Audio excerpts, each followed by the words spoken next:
अस्सलाम वालेकुम।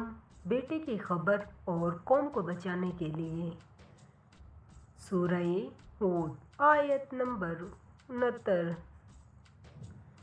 औज़ु बिल्लाहि मिनश शैतानिर रजीम। बिस्मिल्लाहिर रहमानिर रहीम।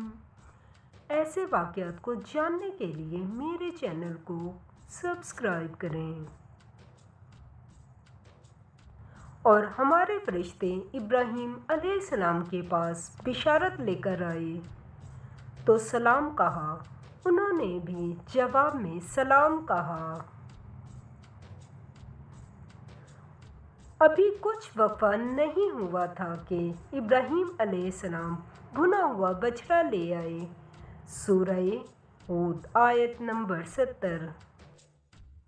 जब देखा कि इनके हाथ खाने की तरफ नहीं जाते, यानी वो खाना नहीं खाते, तो इनको अजनबी समझकर दिल में खौफ किया। फरिश्तों ने कहा कि खौफ न कीजिए, हम तो कौमे लूत की तरफ इनके हलाक करने को भेजे गए हैं। सूरह हूद आयत नंबर 71। और इब्राहीम अलैहिस्सलाम की बीवी जो पास खड़ी थी हंस पड़ी। तो हमने इसको इसहाक अलैहिस्सलाम और इसहाक के बाद याकूब अलैहिस्सलाम की खुशखबरी दी।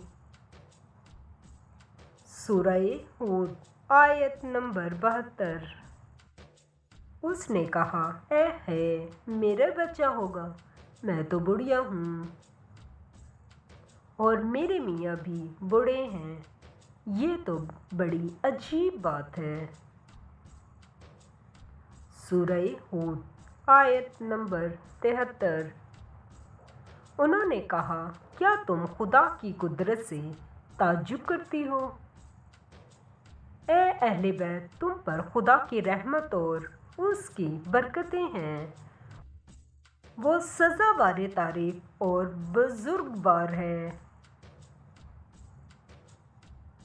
सूरह हूद आयत नंबर 74। जब इब्राहीम अलैहिस्सलाम से खौफ जाता रहा और इनको खुशखबरी भी मिल गई तो कौमे लूत के बारे में लगे हमसे बहस करने। सूरह हूद आयत नंबर 75। बेशक इब्राहीम अलैहिस्सलाम बड़े तहम्मुल वाले, नर्म दिल और रजू करने वाले थे। सूरह हूद आयत नंबर 76।